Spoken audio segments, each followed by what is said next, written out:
Meu nome é Oriovisto Guimarães. Eu nasci em Batatais, no estado de São Paulo.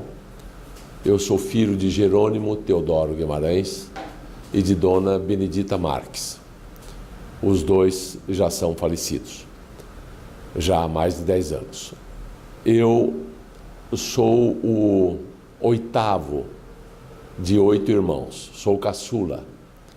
Eu tive 7 irmãos, comigo 8. Eu tive 5 irmãs, mulheres, a Carmen, a Uda, a Cleia, a Dazila, a Teodora. E 2 irmãos, o Benoni e o Renan. O Benoni já é falecido, a Carmen também já é falecida, a Uda também já é falecida. Ainda vivem a Dazila e a Teodora e o meu irmão Renan. Então, eu não convivi com os meus avós, nem maternos, nem paternos. Ouvi falar deles, mas quando eu nasci eles já eram falecidos, todos eles. Me lembro que tinha uma que era bem famosa, que era a avó Mariquinha, que na verdade seria a minha avó, né, Mariquinha, e a outra se chamava, tinha um nome muito bonito, que era Virgínia Carolina da Natividade. A avó Mariquinha era famosa porque ela era descendente de índios tapuias, lá da região, na fronteira de São Paulo, do estado de São Paulo com Minas Gerais. E os tapuias tinham a fama de serem muito valentes. E ela era uma mulher muito valente, enfrentava qualquer parada. Muito cedo eu saí do estado de São Paulo, porque meu pai tinha um relacionamento muito próximo com Luiz Carlos Prestes. Meu pai sempre foi ligado à política, gostava de política, tinha lá os seus ideais. E por conta disso, eu tenho a impressão que era um governo do Getúlio Vargas, ou coisa que o vale, ele foi um tanto perseguido, não é? E não se sentindo mais seguro lá em Batatais, ele veio com a família toda aqui para o norte do Paraná, para Bela Vista do Paraíso. Eu tinha nessa época 3 anos de idade. E eu me lembro vagamente da viagem de caminhão, eu me lembro que a mudança vinha na carroceria do caminhão. Nunca vou esquecer que perto de Marília tinha um engradado de galinhas que a gente trazia junto. Naquele tempo isso era normal. E as galinhas escaparam todas. E nós paramos o caminhão e saímos correndo atrás das galinhas no meio do mato para tentar recapturar. E eu me lembro que pelo menos umas 2 eu peguei. E aí foi, viemos, coisas de criança, né? Me lembro de um salame que a gente comeu também em Marília. São memórias que ficam, né? E viemos morar numa pequena fazenda chamada Quissacinha, no interior do Paraná. E lá eu morei de uma forma muito improvisada. Eu me lembro que era uma casa muito simples, uma casa feita de pau a pique. Me lembro que o chão era aquilo que se chamava de chão batido, ou seja, nós não tínhamos um assoalho, era a própria terra que era batida e ficava mais dura, não é? E aquilo se varria e tal. Havia um fogão feito com tijolos e tal, fogão a lenha. Havia as camas que também eram muito improvisadas, feitas com material do próprio local.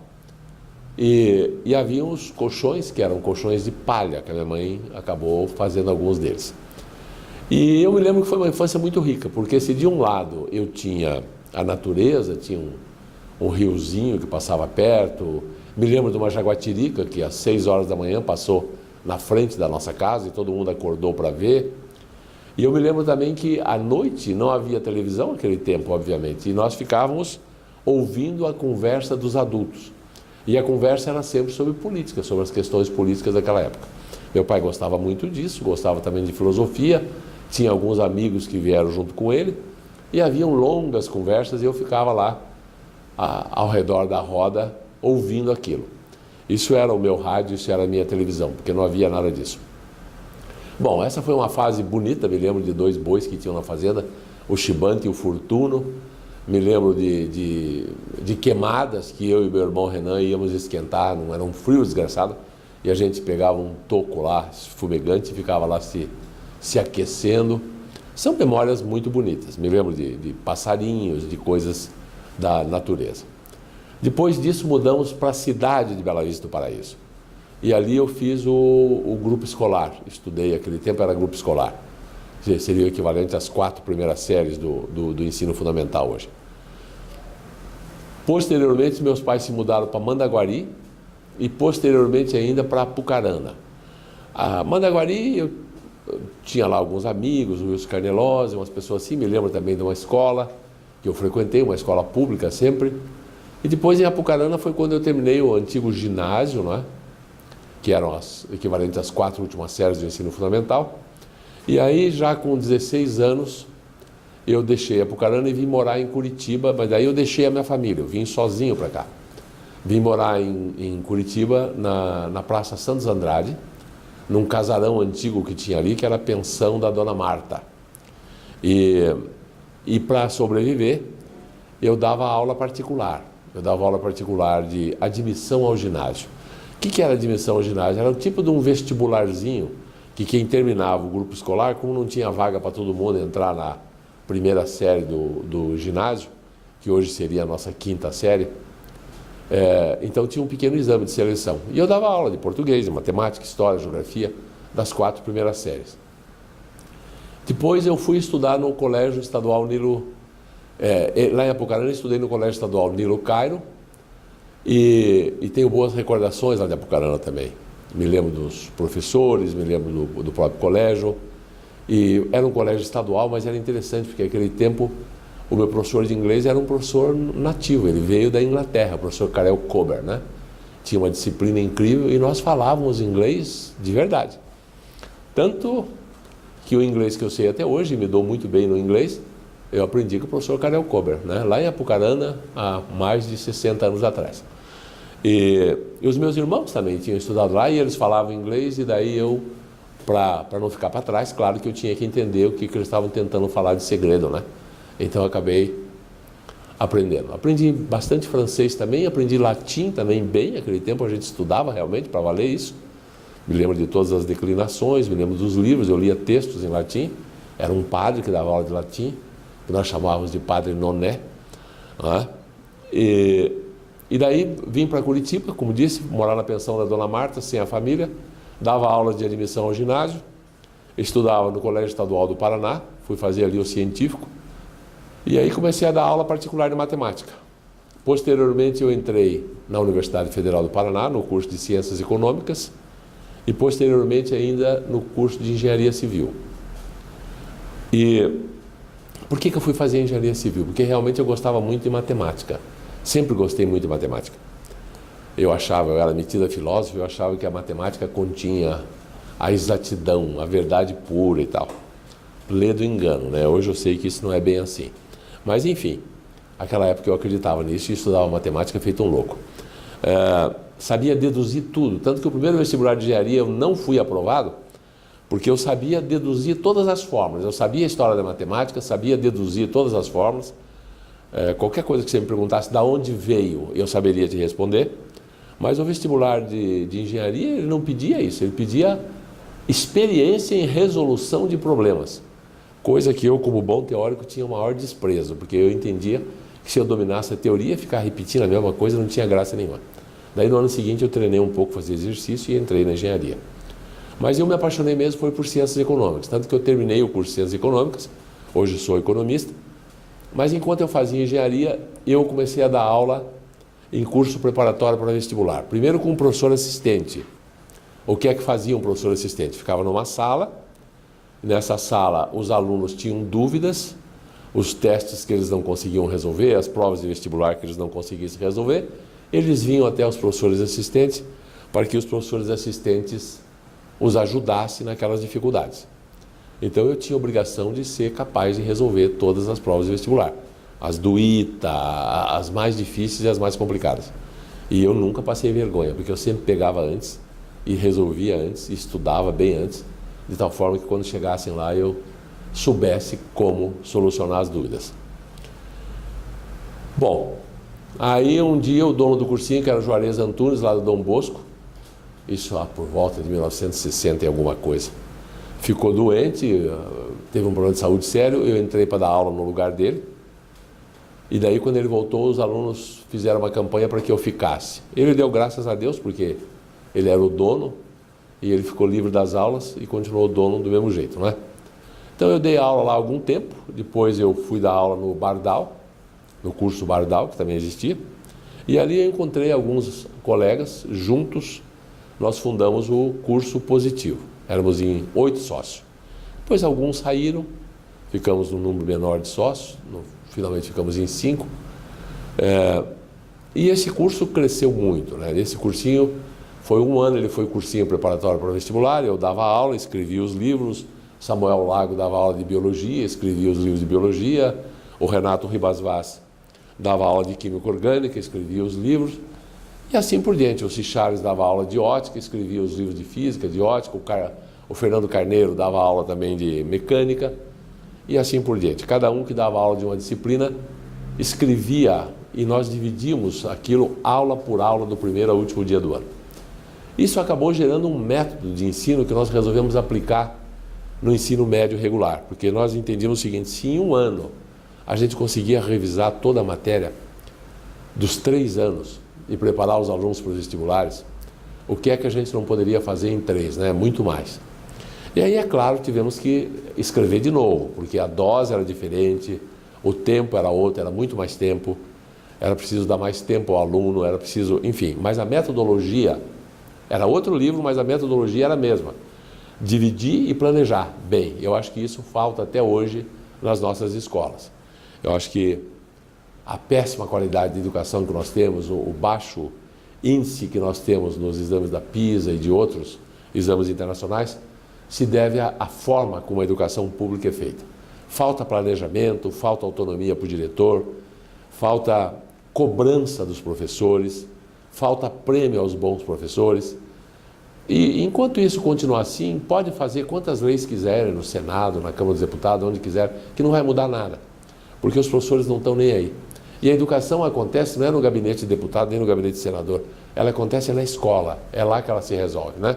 É quando os olhos do professor se encontram com os olhos do aluno, aí sim, aí a coisa acontece.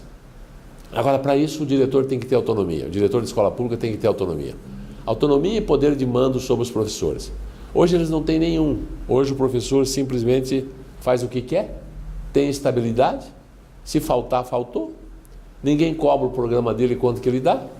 E daí, de vez em quando, você tem uma escola que se sobressai quase que como por acaso, porque acontece de juntar ali um diretor e uma série de professores idealistas que, por vontade própria, resolvem fazer uma boa escola. Mas não é a regra. A regra é que as coisas vão muito mal, né? E não dá para fazer uma empresa esperando a boa vontade das pessoas, não dá para fazer uma escola esperando a boa vontade de todo mundo, a boa vontade da zeladora, do professor, do diretor. Não, você tem que ter regra, tem que ter cobrança, tem que ter metas para ser atingido, tem que ter uma avaliação que não é feita na própria escola, mas por um ente fora da escola, né? Enfim, não é difícil resolver o problema da educação brasileira e, ao mesmo tempo, é muito difícil. Quando eu digo educação brasileira, eu quero dizer, sobretudo, da educação básica, da educação das crianças, das 9 primeiras séries. Aí é que está o pulo do gato. Se isso aí for bem feito, tudo mais se resolve. Bom, mas eu estava contando a minha história e já passei a falar de educação, né? Bom, depois fundamos o Positivo. O Positivo cresceu muito, se transformou em escola regular, na época de primeiro e segundo grau. Depois, mais na frente, se transformou em ensino superior. Aí teve o ensino superior, começamos com algumas faculdades. E depois, o meu último projeto na área de educação foi a Universidade Positivo. Eu me lembro que foi um projeto maravilhoso. Construímos um campus maravilhoso que está aí de pé até hoje. Tem talvez o maior teatro do Brasil. Tem uma biblioteca lindíssima. Recebi gente importante como Luc Ferry e outros filósofos da França que adoraram, quiseram, inclusive, título de cidadão título de professor honoris causa. Enfim, foi um sonho fazer essa universidade. Ela tem hoje mais de 10 mil alunos presenciais e com ensino à distância, tudo vai para mais de 40 mil alunos. Tem lá todos os cursos, medicina, engenharia, etc.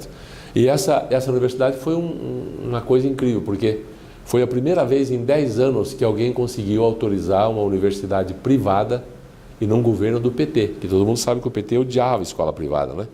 E eu nunca vou me esquecer essa história, eu tenho que contar. A idade tinha passado por todos os testes possíveis, do Conselho Nacional de Educação, do MEC, todas as comissões que vieram, comissão de medicina, de direito, todas.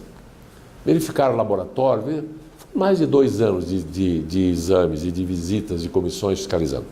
Quando não havia mais o que fiscalizar, quando estava tudo certo, que faltava parecer favorável de todas as comissões do Conselho Nacional, faltava só a portaria do ministro autorizando a universidade. E o ministro da Educação na época era o Fernando Haddad. Fernando Haddad, que eu já conhecia lá de trás, porque quando ele foi criar o ProUni, ele me pediu uma ajuda, que é aquela troca que as universidades privadas fazem, do imposto que nós pagávamos para o governo federal, nós trocamos agora por bolsa de estudo. Com isso ele criou 300 mil vagas no ensino superior, sem desembolsar nenhum tostão. E ele era muito grato a mim, porque eu ajudei ele nessa ideia. Aí eu fui lá falar com ele, pedi uma audiência, ele me concedeu. Quando eu cheguei lá para falar com ele, ele disse assim: eu já sei o que você veio fazer aqui, mas eu quero dizer que eu não vou ficar conhecido como sendo o ministro da Educação que autorizou 5 universidades privadas desse país. Como se autorizar a universidade privada fosse um grande pecado. Aí eu disse para ele assim, por que ele falou 5? Porque haviam 5 projetos iguais aos meus, estava lá. Tinha uma que era pedido do Sarney, tinha outra que era dos padres do Rio Grande do Sul, tinha uma que era da 9 de julho de São Paulo, tinha a nossa, e tinha mais uma de Santa Catarina, que agora não me lembro o nome. Aí eu disse para ele, não, você não vai ficar conhecido como o ministro que autorizou 5 universidades privadas. Você já é conhecido como o ministro que mais vagas criou no ensino superior brasileiro. 300 mil, com um programa chamado ProUni. Programa esse que só existe porque existem faculdades e universidades privadas. Agora, se você passar o atestado que você não vai autorizar nenhuma universidade privada, então vai ficar claro para a história do Brasil que você criou 300 mil vagas num ensino no qual você não acredita. Vai ficar claro que você deu aos jovens brasileiros escola de segunda categoria, porque você só acredita nas federais e nas públicas. Aí ele olhou para mim e falou, nossa, que argumento, você tem razão, amanhã eu vou autorizar a sua e a 9 de julho. E no outro dia, saiu no Diário Oficial a autorização da Universidade Positivo e da Universidade 9 de julho em São Paulo. As outras ele não autorizou, que ele era bem comunistinha, né? A gente sabia disso. E o pessoal das universidades federais odeia as universidades privadas. Até porque a gente faz muito mais do que eles com muito menos dinheiro. Nós não temos um exército de gente com horário integral, só que não aparecem nunca, né? Os nossos dão aula. E a coisa funciona. Bom, e aí eles vêm com aquela história de ensino, pesquisa e extensão, mas esse não é o objetivo da entrevista. Vamos tocar a minha história, que é o que tem que ficar marcado. Essa é a trajetória profissional. Quando a gente montou o ensino superior, nós tínhamos uma faculdade de informática. E o Elinho Rotenberg era o diretor dessa faculdade de informática. E aquele tempo era o tempo da reserva de mercado, não era possível importar computadores, tinha o regime militar que achava que era estratégico essa coisa e tal, tinha aquela empresa Cobra, que era uma empresa estatal para produzir computadores, que nunca produziu nada, uma porcaria. E aí, como nós precisávamos desesperadamente de computadores, nós resolvemos montar alguns computadores na própria faculdade. Montamos meia dúzia, compramos peças e tal e fizemos. Ficou tão bom. Nós resolvemos, depois disso, fazer mais alguns para uso na própria universidade. E depois registrar o projeto desses computadores e começamos a fabricar. E foi assim que surgiu a Positivo Informática. Da mesma forma que a editora Posgraf surgiu imprimindo aqueles livros que nós escrevíamos lá no começo e depois se transformou na maior gráfica brasileira de impressão de livros didáticos. Que hoje esses livros também as outras escolas vieram comprar. E eles são vendidos hoje no Brasil inteiro, né? Para milhares, milhões de alunos. As escolas compram e usam o método, né? O método positivo, que contém aquele germe do planejamento. Aula número 1, aula número 2, aula número 3, que contém a coisa do diretor cobrar, que contém a coisa da escola ser eficiente. Depois de ser reitor dessa universidade por 10 anos, de ter inaugurado o Teatro Positivo, eu deixei o grupo todo e resolvi passar para os meus filhos o percentual que eu tinha. Eu tinha 20%, nunca tive mais do que isso. Muita gente acha que eu sou dono do Positivo, isso é um folclore. Eu sempre fui dono de 20%. Mas sempre fui o presidente, sempre representei o grupo. Daí a confusão de achar que eu era o dono. Mas nunca fui o dono sozinho, não. Deixei dessa área e fiquei um pouco sem saber o que fazer da vida, né? Porque quem trabalha 40 anos como eu trabalhei, quando para tudo, é uma coisa muito complicada. Mas antes de contar o que eu inventei depois que eu parei com isso aí, deixa eu contar um pouco da minha vida pessoal. Quando eu era ainda professor de cursinho, eu tinha uma namorada lá de Apucarana, a Rosemarie Raduí, que era uma moça lindíssima, tinha sido Miss Paraná, tinha desfilado lá em caminhão de bombeiro, porque ganhou o concurso de Miss Paraná. Naquele tempo o concurso de Miss Paraná era loucura, né? Ela ficou em 3º lugar no Miss Brasil e tal. Daí acabou o negócio de Miss, ela veio estudar aqui em Curitiba e eu a encontrei numa passeata daquelas que a gente fazia contra o governo militar. E começamos a namorar e acabou que nos casamos. Ficamos casados um longo tempo, 12 anos. Ela me deu 3 filhos, o Gien, a Sofia e o Lucas. Todos eles hoje têm mais de 40 anos de idade. A Sofia mora em Viena, porque ela estava bela e formosa aqui em Curitiba. Apareceu um alemão, casou com ela já está lá há 18 anos. Lá em Viena eu tenho 2 netinhos que falam alemão, mas que falam português também muito bem, graças a Deus, né? E daí os 2 meninos, o Gien e o Lucas, estão aqui em Curitiba até hoje. O Lucas trabalha no grupo. O Gien participa do conselho da Positivo Informática e tem afazeres particulares dele, né? E eu fiquei, assim, tenho 6 netos hoje, todos eles lindos, maravilhosos, perfeitos, estudam. Tenho um neto mais velho, o primeiro filho do Gien, que já tem 19 anos agora, que está lá na Escócia, estudando lá. Resolveu ir para lá e está fazendo economia lá. Morou com a tia em Viena 6 anos, aí entrou lá na universidade, lá na Escócia, e resolveu lá ficar. Agora vai se formar, tem vontade de voltar para o Brasil, tomara que volte.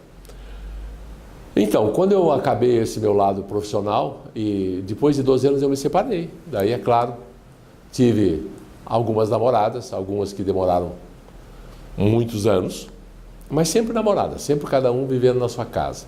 Nunca mais eu quis me casar e juntar a escova de dente. E eu me acostumei de tal forma com isso, porque eu sempre, quando eu me separei, os meus filhos ficaram comigo, inclusive. Eles não ficaram com a mãe. Por detalhes que hoje não vem mais ao caso falar sobre isso. É coisa de muito tempo atrás. Então eu tinha filhos, eu tinha uma casa para cuidar e tal, e era difícil entrar uma outra pessoa ali. E eu me habituei com isso de morar sozinho. Gosto de morar sozinho. Eu preciso de ter momentos só meus. Mas sempre tive uma namorada. Atualmente eu tenho uma namorada que está comigo também há um bom tempo já. Mas ela na casa dela e eu na minha. E a coisa vai bem assim, né? Eu acho que cada um leva a vida da forma que o faça mais feliz, não é?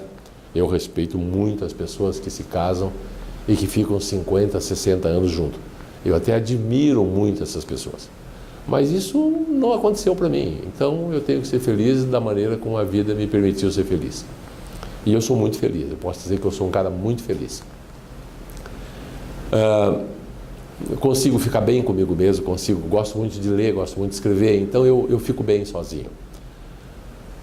Aí agora eu montei um escritório, eu tenho algumas coisas minhas que eu administro, alguns imóveis e tal, mas era muito pouco para mim. Eu estava me sentindo subutilizado.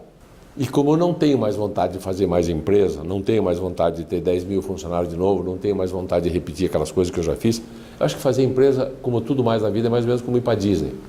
Primeira vez que você vai é um encanto, a segunda vez não é tanto. Na 10ª vez que você vai para Disney, você já começa a imaginar as engrenagens, o que está acontecendo por detrás dos bastidores, aí está na hora de não ir mais, né? Acabou a graça. Então eu não quero mais fazer empresa, chega, não quero mais cargo executivo. E eu sempre gostei muito de filosofia, sempre gostei muito de economia. E eu presenciei agora, nos últimos tempos, com a Operação Lava Jato, a decepção do povo brasileiro com os nossos políticos, né? o quanto a nossa política está divorciada da nossa realidade, do nosso dia a dia. A maneira estúpida como se faz política. As pessoas acham que são autoridades, acham que pode confundir o público e o privado, tem um Estado patrimonialista, né? E é uma coisa indecente. Eu nunca vou me esquecer das 10 medidas contra a corrupção que foi para o Senado transformar em lei. E o Requião, aqui do Paraná, era o relator, e ele transformou na lei contra o abuso de autoridade. Ou seja, fez o contrário do que o povo queria. Eu não tenho dúvida que o nosso povo quer um Estado pequeno, eficiente, que não traga um monte de privilégios, que gaste menos do que arrecada, não é? E que não crie muita confusão para a gente, né? Porque é óbvio, eu não acredito em salvadores da pátria, eu não acredito em que ninguém vai chegar lá no Senado, ou na Câmara Federal, ou na Presidência da República e vai ter uma varinha mágica e vai resolver o problema de 208 milhões de pessoas. Não vai, isso não existe, nunca existiu em nenhum lugar do mundo. A única solução possível para o Brasil é que cada brasileiro resolva a sua vida, faça bem o seu trabalho. A gente querer que um faça tudo, isso é loucura, isso não tem. Não é? Mas o governo pode sim nos atrapalhar muito. Resolver os nossos problemas ele não vai resolver, mas atrapalhar ele pode, e ele atrapalha muito. Ele atrapalha muito quando ele faz leis em excesso, ele atrapalha muito quando ele cobra imposto demais, ele atrapalha muito quando ele faz burocracia demais, ele atrapalha muito quando ele monta toda uma estrutura jurídica que simplesmente não funciona.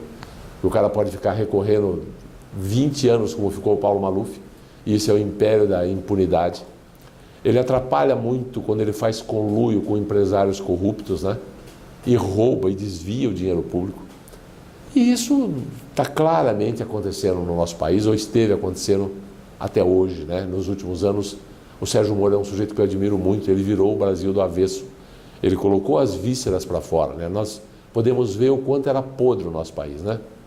As grandes fortunas, os grandes campeões nacionais, tudo roubalheira. Não foi construído em cima de eficiência, foi construído em cima de negociata, né? Cobrando mais, ganhando dinheiro fácil, enriquecendo o político, mandando dinheiro para fora. E é claro, existem empresários honestos e bons no Brasil, senão já teria acabado. Existem muitos empresários bons e honestos. Existem alguns políticos bons e honestos também, claro que existe. Senão também o país já teria acabado. Mas o fato é que a bandidagem e o projeto de poder, de permanência no poder para sempre, que o PT fez, foi o coroamento de tudo que havia de pior na política brasileira. Não é? Era um projeto, na verdade, de tomar o poder para sempre, de levar o Brasil para mais ou menos onde está a Venezuela hoje. Então, vendo tudo isso e vendo essas verdades óbvias, e juntando a minha vida que estava um pouco subutilizada em termos de tempo, eu tenho muita energia, muita vontade de fazer coisas, eu resolvi me candidatar ao Senado e fui eleito aí com a maior votação de todos os candidatos, né? Ficou de fora o Requião, ficou de fora o Beto Richa, ficou de fora alguns outros, né? E agora eu tenho aí 8 anos de Senado pela frente, onde eu pretendo realmente ir lá servir o país e não me servir. Eu quero ir lá fazer coisas simples, eu quero ir lá ser um parlamentar, eu não quero ir lá ser um despachante, né? Eu não quero ir lá para defender interesses de empresas, nem para defender interesses menores. Eu acho que a função essencial de um senador, de um deputado, de um parlamentar, é dar sentido à democracia. A democracia só tem sentido quando você tem 3 poderes, que é o executivo, o judiciário e o legislativo. Não é? O legislador, como diz o nome, tem que legislar, tem que fazer boas leis e leis poucas e simples, que todo mundo entenda e que funciona rápido. É tudo que nós não temos. Nós temos leis demais e que funcionam mal. Nós precisamos mudar a nossa legislação em inúmeros aspectos. Inúmeros aspectos. Não vou começar a discorrer sobre isso, senão eu vou gravar 5 horas aqui, daí não dá.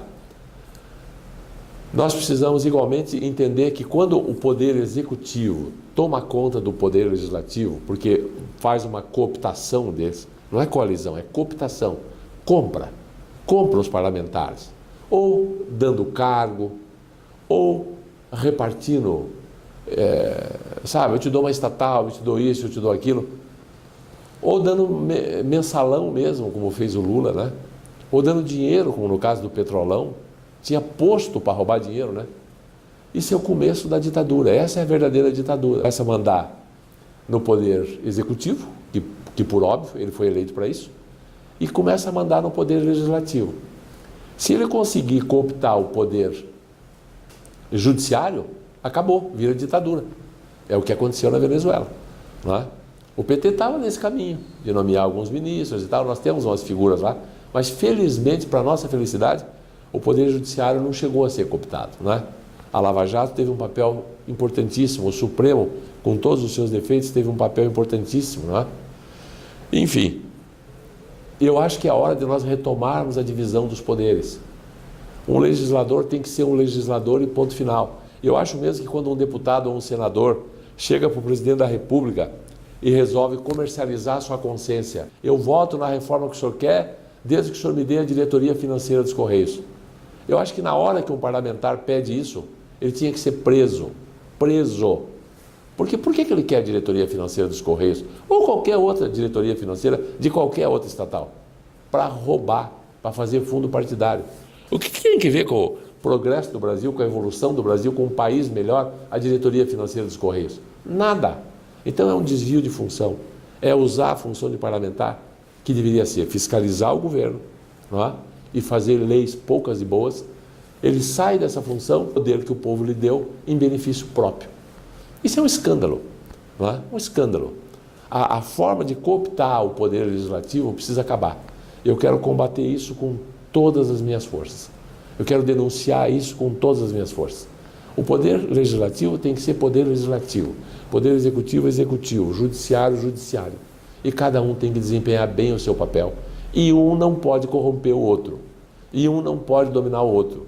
Porque a hora que isso acontece, a base da democracia, desde a Revolução Inglesa, desde o Iluminismo, que o rei deixou de ser absoluto, não é? A base toda é a divisão dos poderes. Quando através da corrupção a divisão dos poderes acaba, nós estamos no absolutismo de novo, não é? Um absolutismo disfarçado, fantasiado de democracia, mas que é absolutismo. Então, eu tenho agora um projeto muito claro de brigar pelas reformas que o Brasil precisa, que com a reforma da Previdência tem inúmeros privilégios que precisam acabar. Ele pode se aposentar com 35 mil por mês, né? Eu, que sou empresário, paguei INSS a vida inteira, minha aposentadoria é 2 mil e pouco. É assim a aposentadoria do povo brasileiro. Por que o ascensorista do Congresso pode se aposentar com 10 mil por mês e o ascensorista de outro prédio, no máximo, 1.000 e pouco? Aliás, nem tem mais ascensorista, né? Acho que só no Congresso que tem ascensorista, porque isso já foi superado hoje em dia. Mas tem muito assessorista aposentado com 10 mil lá no Congresso. Então eu acho que o Brasil precisa de um choque de modernidade, de um choque de civilização. E acho que nós temos que começar isso. Quanto eu vou conseguir disso, eu não sei. Mas é tudo o que eu vou fazer. Então teve uma renovação muito boa agora. Eu acho que o Brasil tem uma hora marcada com a verdade. Nós estamos empurrando com a barriga, gastando mais do que a gente arrecada já fazem anos. O governo não é diferente do que qualquer outra família. Qualquer um de nós, se ganhar 100 mil e gastar 110 por mês, você empurra 1 mês, 2, 3, 4, 1 ano você empurra. Daí o que acontece? O cartão de crédito estoura o limite, daí o que acontece? O banco não te dá mais empréstimo, daí o que acontece? Vão tomar teu carro, não é? E a coisa vai cada vez pior. Então existe uma lógica que nenhuma ideologia pode revogar essa lógica, né? Ciências econômicas é ciências, porque tem coisas que não podem ser mudadas. Não adianta reunir o Senado, nem o Congresso, nem a Câmara dos Vereadores. Ninguém revoga a lei da gravidade. São leis que você descobre e que você tem que obedecer. É uma lei maior, é uma lei da natureza, não é? Alguns preferem dizer que é uma lei de Deus. Seja lá como for, não é uma lei dos homens. É uma lei que você pode descobrir, mas que você tem que obedecer. Você não pode revogar. Agora, se você levar em conta essa lei, você até pode fazer um avião e voar. Mas você tem que levar ela em conta, não é? E na economia a mesma coisa. Por exemplo, lembra do Sarney quando ele tentou fazer congelamento de preço? Aquilo, no tempo do Império Romano, já se tentou fazer e não deu certo. Qualquer calouro de economia sabia que aquilo era ridículo. Por que é ridículo? Porque ninguém consegue revogar a lei da oferta e da procura. O que é que diz a lei da oferta e da procura? Se eu tenho um bem e esse bem é escasso, se tem um bem e 10 pessoas querendo, é o processo do leilão. O preço vai subir. Quem pagar mais, leva. Agora, se eu tenho 10 bens desse, o cara louco para vender e só tem um querendo comprar, o que vai acontecer? O preço vai cair, porque o leilão vai ser o contrário. Então, oferta e procura tem que regular os preços. E é o que acontece no mundo inteiro. Não adianta o governo querer tabelar, não adianta esse tabelamento de carga dos caminhoneiros, isso é outra besteira que não vai dar certo, né? O governo tem que cair na real. O Brasil tem uma hora marcada com a verdade. Ele tem que gastar menos do que o que ele arrecada. O governo só tem 3 lugares para tirar dinheiro. Ou aumenta imposto, não dá mais. Ou bota a maquininha de imprimir dinheiro para rodar, não dá mais, porque senão gera inflação. Ou faz mais dívida, emite títulos da dívida, não dá mais, o mercado não aceita mais. E o juro está indo lá para as cucuias e ele toma todo o dinheiro disponível e não deixa dinheiro para as empresas. Então o governo vai ter que cortar na carne, vai ter que diminuir de tamanho, vai ter que cortar gasto. Nós já pagamos mais de 1/3 de tudo que se produz nesse país já vai para o governo. Mais de 1/3 do ano todos os brasileiros trabalham só para sustentar o governo. Vale dizer que mais de 4 meses por ano, todos nós brasileiros, tudo que nós produzimos, nós damos de graça para o governo. Então já é uma carga tributária muito forte para um retorno muito pequeno. E é preciso ajustar esse país, fazer um Estado mais enxuto, fazer leis mais claras, acabar com essa história de que político é autoridade e que é ele que resolve os problemas dos outros. Não é. Político é empregado do povo e deveria ser um empregado eficiente e produzir mais com menos recursos. Qual que é o sonho de qualquer empresário? Ter pouco funcionário e produzir muito. Qual que deveria ser o sonho do governo? O mesmo. Qual que deveria ser o sonho do povo brasileiro? Ter pouca gente trabalhando no governo, gastando pouco com a máquina e tendo um grande resultado. Só nas funções essenciais mesmo. Na segurança, na educação, na justiça. E daí talvez sobrasse algum dinheiro para a infraestrutura, né? Mas no mais, essas 100 e poucas empresas estatais, isso tudo tem que ser privatizado. Isso não é função de governo. Isso não adianta nada, né? Só cria problema para nós. Bom, são com essas ideias que eu estou indo para o Senado agora. E essa é a próxima etapa da minha vida. Se vocês quiserem, daqui a 8 anos eu volto aqui e conto o que aconteceu, quanto disso virou realidade e quanto foi decepção. Mas o começo, esse eu começo agora dia 1º de fevereiro do ano que vem. Um abraço.